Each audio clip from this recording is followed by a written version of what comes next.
Realizei este trabalho no âmbito da disciplina de português sobre o projeto Aumento a 2. Boa tarde. Boa tarde. Muito boa tarde. Temos aqui o Sr. Presidente, Fernando Barros, e o Sr. Engenheiro António Neves. Então, alguma vez viajou na linha do Tua? Eu viajei muitas vezes na linha do Tua. Quero dizer que utilizei esse comboio muitas vezes em vários períodos da minha vida. Utilizei quando era estudante no Porto, com 9 anos. Tu, pai, com 4 ou 5, vieste da Vila Flor, da China, mas eu tive que estudar com 9 anos para o Porto.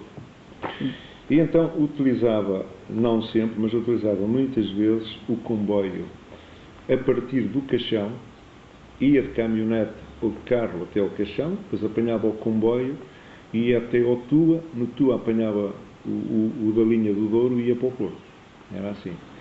E portanto, utilizei muitas vezes o comboio de passageiros. Então, E para vir também. Depois passei a utilizá-lo, já agora, deixa-me dizer, mais tarde, quando andava na tropa. E utilizava-o para vir e para ir. Era um comboio muito frequentado por pessoas, por estudantes e principalmente na altura, mais tarde, por tropas, que frequentavam muito essa linha. Então o senhor andou na tropa? Andei na tropa em Santa Margarida, depois em Lisboa e depois em Coimbra. Também estudei em Coimbra. Estudei no Porto, inicialmente. Depois fui para Bragança, depois fui para Coimbra e depois fui para a tropa. Portanto, eu utilizei durante vários períodos da minha vida, até tirar o curso, o comboio. Sim, senhor. Até porque também não havia estradas como há hoje. E, portanto, o comboio era a nossa forma mais fácil de transporte para nós sairmos daqui e irmos para o litoral. Sim. Então, quando estava dentro do comboio, para ir até ao seu destino, era um ambiente muito vivo? Sim, repara que não iam só estudantes ou só tropas, e também iam pessoas civis, a sociedade usava o comboio, porque havia poucas estradas, como eu te disse. E, portanto, as conversas eram as mais variadas, desde o futebol, às conversas mais íntimas, também havia namorados, havia pessoas que tentavam conhecer os rapazes, tentavam conhecer as raparigas para namorar, e depois todo o tipo de sociedade. Portanto, a conversa era variadíssima e muito interessante. Muitas vezes eu entretinha-me a tentar ir calado, a ouvir as conversas, porque eram interessantes. Era a forma de entretenimento dentro do comboio. Exatamente. Passar o tempo e apreciar a paisagem. A paisagem é muito bonita, mas como eu já conhecia muito bem a paisagem, tentava passar o tempo a ouvir as conversas e a ver a paisagem, porque às vezes a viagem era de noite. Às vezes a viagem era de noite, conforme a época do ano. Mas eram conversas muito vivas. Às vezes o comboio não trazia tanta gente, era mais chato. Era mais aborrecido. Muito mais aborrecido. Então nesses seus tempos, as aldeias, as vilas, também já tinham comunicações? Sim, tinham. Eram mais difíceis. Não havia as comunicações que há hoje, tanto rodoviárias como outro tipo de comunicações, com a internet, com os telefones, não era. Portanto, a dificuldade de comunicar era muito pior, muito pior. Era muito mais difícil comunicar. E o comboio era uma das formas para que as pessoas, a sociedade, comunicasse, viajasse com o litoral e do litoral para o interior. Sim. Era muito usado. Era para espalhar as notícias de uma região para a outra. Vamos ver, o comboio não trazia só pessoas. O comboio também trazia mercadorias e levava mercadorias e trazia comunicação. Também eram despachados pelo comboio o correio. Eu ainda sou do tempo em que o correio vinha do Porto, chegava ao Caixão e do Caixão ele era distribuído para várias localidades aqui da zona. Eu não sei se também vinha para Vila Flor, mas penso que vinha para Vila Flor, porque para a zona de Santa Comba também vinha, Santa Comba da Vilariça.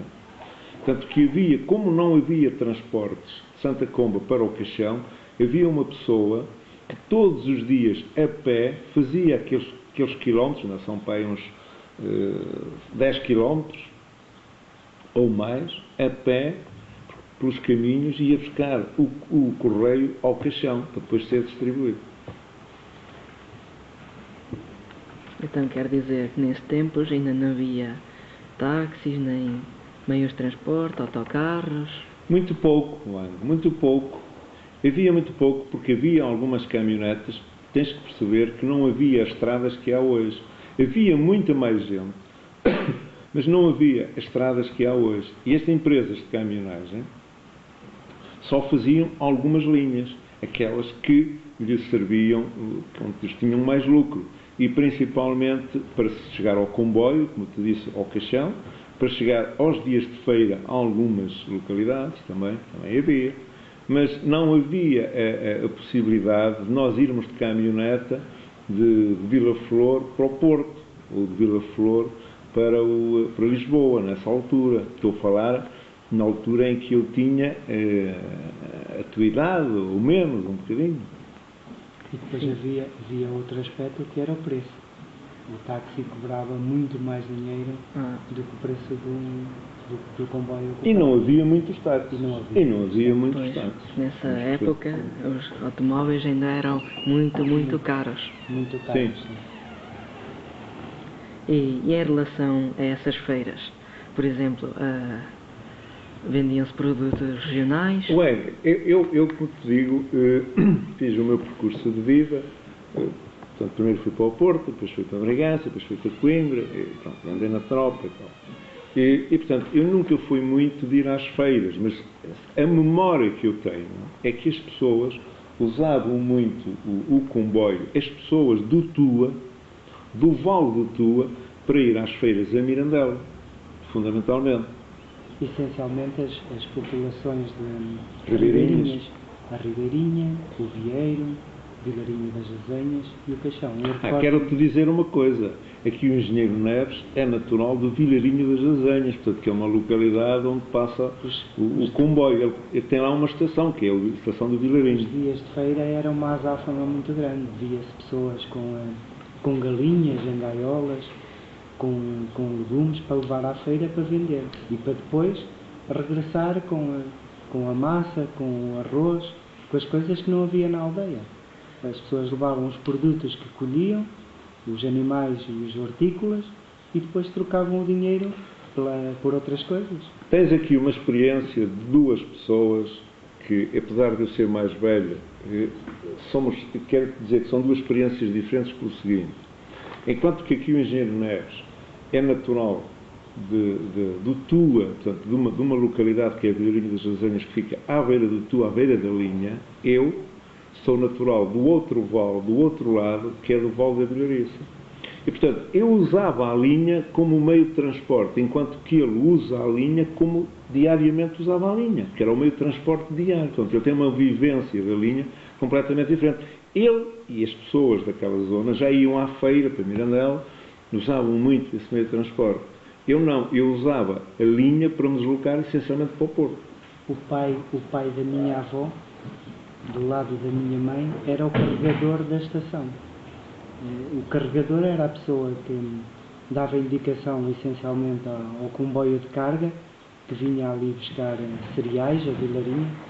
Em Vilarinho havia um celeiro que fazia a recolha dos cereais, do centeio, do trigo na altura. Depois era despachado no comboio para os grandes centros, no litoral. E o avô, o pai da minha avó, era o carregador, era a pessoa que tomava conta da estação e que dava a indicação a esses comboios. Uma das filhas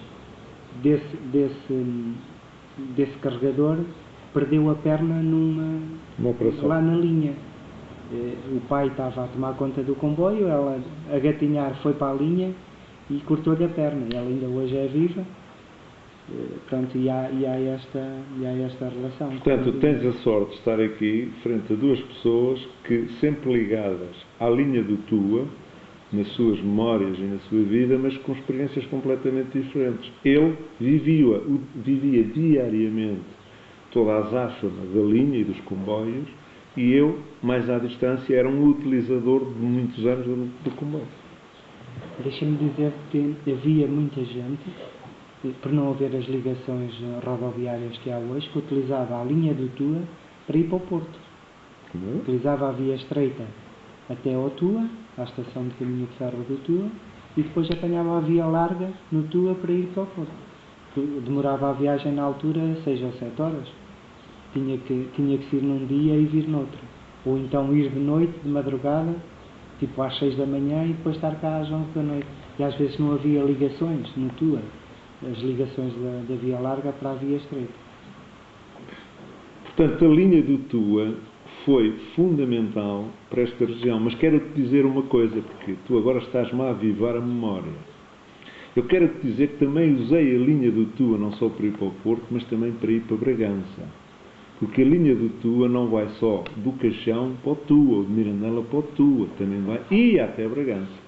E eu, quando andei a estudar em Bragança, fui algumas vezes, não muitas, porque aí já havia uma caminhoneta das tais raras, mas havia, que eu para ir para Bragança cheguei a ir várias vezes também de comboio. Portanto, utilizei na plenitude da linha inicial toda a extensão do seu traçado.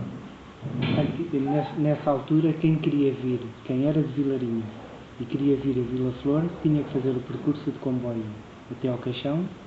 No Caixão saía, apanhava a carreira para Vila Flor. Fazia as duas alternativas.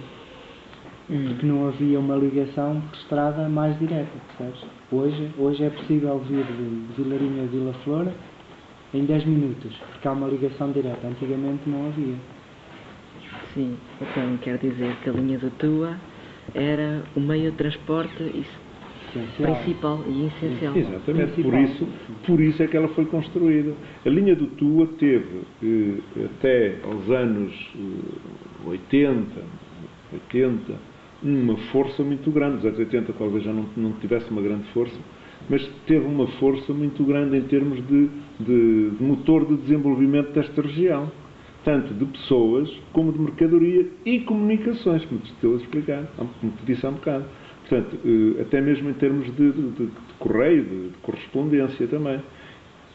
Era fundamental, porque não havia o rasgar de estradas, foram depois feitas, foram rasgadas mais tarde, as estradas que hoje existem. E relativamente à medicação e aos médicos, antigamente era muito acessível? Vamos lá ver, isso já não tem a ver com a linha, tem a ver com os médicos que havia. Em Vila Flor sempre houve médicos. E, portanto, e como não havia estradas, os médicos deslocavam-se por seus meios. As pessoas quando estavam doentes em algumas localidades, chamavam o médico, se não pudessem vir a Vila Flor ao hospital, e o médico ia à casa deles. E depois acabava o médico por ir às aldeias a consultar em vez de consultar consultava 4, 5 ou 6, porque depois havia sempre precisava de consultas. Mas, portanto, aí o comboio não servia tanto, porque o comboio anda só naquele espaço, não é? E aí o nosso concelho não é propriamente um concelho muito servido. Agora, é evidente que a experiência aqui do Engenheiro Neves é diferente. Porquê? Porque ele usava o comboio para ir ao médico, para ir a Mirandela, a outro concelho, para fazer tudo, enquanto que nós não. Nós, do outro zona do concelho. Isto é que é interessante, esta realidade que tu estás aqui a ter. São duas pessoas diferentes. Eu nunca usei o comboio para ir ao médico, só quando ia a uma consulta ao Porto. Só. Agora, eles não. Eles usavam o comboio para tudo. Para tudo, não é? Tudo o que fosse necessário que não houvesse na aldeia, o comboio era um meio de a via de saída e de entrada era aquela. Era como a fonte de recursos para toda a aldeia. Tudo. Tudo.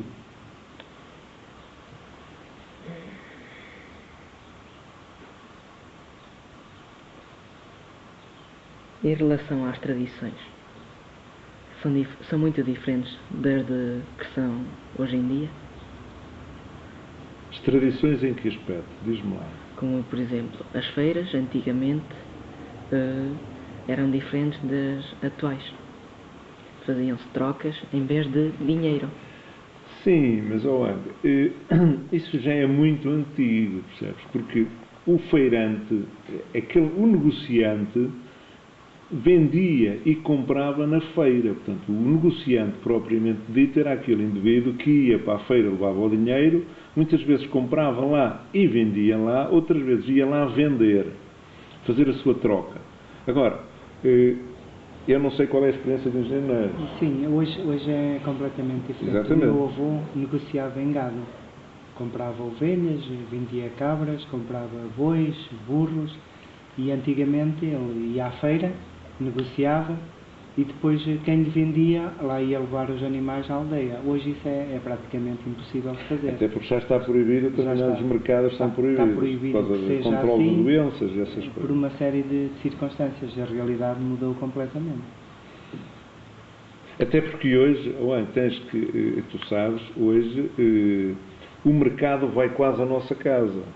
Nós temos um mercado ao lado e antigamente não, tudo se passava na feira, portanto tinha que ser resolvido na feira.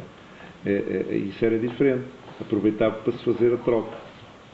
Hoje não, hoje há casas comerciais em todo lado e portanto tudo mudou, evoluiu. Então, em relação à linha do Tua, ela foi cortada. A linha do Tua foi o seguinte: um político português, um primeiro-ministro, que a linha do Tua deixou. Temos que perceber isto desta forma. Eu vou tentar explicar. O desenvolvimento do interior fez-se muito à custa de construção do traçado de novas estradas. E, portanto, a comunicação rodoviária prevaleceu em relação à ferroviária, até porque a linha do Tua é via estreita. E, ao ser via estreita, tínhamos sempre que, no Tua, na estação do Tua, que é a linha do Douro, mudar de carruagem e mudar as próprias mercadorias, tinham que mudar de carruagem, tinha que haver aqui uma transferência. Isso encareceu tudo. Claro que é muito mais fácil uma caminhoneta levar a mercadoria, os próprios autocarros levarem as pessoas, até porque houve estradas novas com distâncias muito, muito menores, porque o comboio sempre demorou muito mais tempo. Até porque o traçado também era difícil e a velocidade da viagem era muito curta, era muito demorava muito. E, portanto, é evidente que as coisas foram mudando completamente. E o comboio perdeu, digamos, a rentabilidade. E houve um primeiro-ministro, porque a linha do Tua já não tinha a utilização que também tinha, que teve, e cortou-a, fechou-a entre Mirandela e Bragança. Entre Mirandela e Bragança fechou a linha do Tua. Passou só a funcionar entre o Tua e a Mirandela. E foi aí que se deu a ruptura. Mais tarde, por falta de manutenção, houve vários acidentes na linha do Tua que motivaram também o cancelamento da linha do Tua, mais ou menos desde a Brunheda a Mirandela, mais ou menos. Só funcionava da Brunheda a Mirandela. Não funcionava do Tua até a Brunheda, mais ou menos. E, portanto, também fechou. Ultimamente, foi construída uma barragem. E aí, sim, mete a linha do Tua numa extensão grande dentro da água. Em relação à barragem, você é contra ou... Bem, eu tenho que te responder desta forma. Eu sou engenheiro civil, construí barragens, não posso ser contra uma barragem. Até porque, do historial que eu te fiz, o Vale do Tua estava em regressão, estava com dificuldades económicas muito grandes as pessoas lá. E estava a ficar muito, muito, muito despovoado. E a própria linha já estava desativada. Pelo menos houve uma interrupção, porque não havia manutenção. Portanto, e não se perspectivava que houvesse um desenvolvimento à custa da linha, do investimento forte. O que isso implicaria é que a linha passasse a ter via larga, e que tivesse outra velocidade base e que rasgasse, digamos, no fundo, houvesse uma nova linha. Isso não acontecia por dificuldades até económicas do país. Portanto, o governo, houve também outro governo que decidiu construir uma barragem. Eu não sou contra nem a favor, não tenho que ser contra nem a favor. Pessoalmente sou a favor. Agora, enquanto Presidente da Câmara, quem decidiu foi o governo. O que é que nós temos que fazer? Eu tenho que tentar aproveitar a construção da barragem para ajudar a desenvolver aquela região do meu concelho, aquela zona do meu concelho. É isso que estamos a tentar fazer. Fazer projetos, fazer com que as contrapartidas que a empresa que está a construir a barragem nos dê para nós criarmos essas condições para criar ali alguns projetos de desenvolvimento.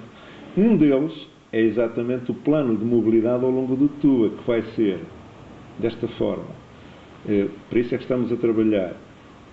Há de haver um autocarro que leve da estação do TUA até ao primeiro cais, depois há de haver barco. Vai haver um barco com vários cais, como é que se chamam? Ancoradouros, vários ancoradouros, ao longo nas duas margens, até à Brunheda. O barco vem até à Brunheda e estamos a tentar que o comboio volte a funcionar entre a Brunheda e Mirandela. Ele já funciona do Caixão a Mirandela.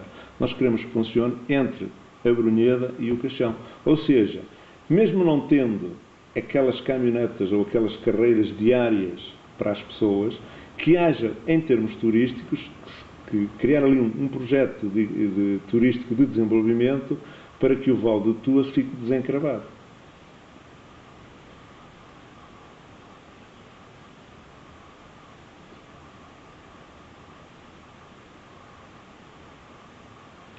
Então, está tudo dito.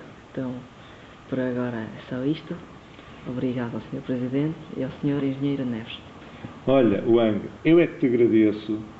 Eu não pensei que já quisesses terminar. Só te quero dizer o seguinte, mais. Nós na vida temos que ter memória. A minha memória sobre tua é uma memória de infância e de juventude, que utilizei muito a linha do Tua. A linha do Tua é uma linha muito bonita. Era um vale muito bonito, onde eu, naquelas noites, naquelas fins de tarde, princípios de noite, que eu também viajei lá, quando estava a chover, quando trovoava, eu tinha medo de passar lá, nos vários túneis, porque sabia que tinha passado lá durante o dia, que era uma linha muito perigosa. Portanto, eu tenho uma memória saudada, mas o problema é que os tempos mudam. E enquanto decisor, enquanto político, enquanto responsável, eu tenho que aproveitar as oportunidades para ajudar a desenvolver o Conselho, para que jovens como tu que vivem aqui possam usufruir dessas futuras condições. É isso que eu quero com o meu Conselho, neste caso falando sobre a linha do Tua. Porque a memória é bonita, mas não podemos ficar agarrados à memória e à tradição. Temos que viver o dia-a-dia e projetar o futuro. É isso que eu quero. Agradeço-te imenso de teres vindo aqui. Tiveste a sorte de eu ter aqui comigo um colaborador, o Engenheiro Neves, que é natural de Vilarinho e, portanto, fez aqui uma infância, toda a infância dele ali na linha. Se não se quer dizer mais alguma coisa, Tá. eu te agradeço. Muito Está bem? boa tarde.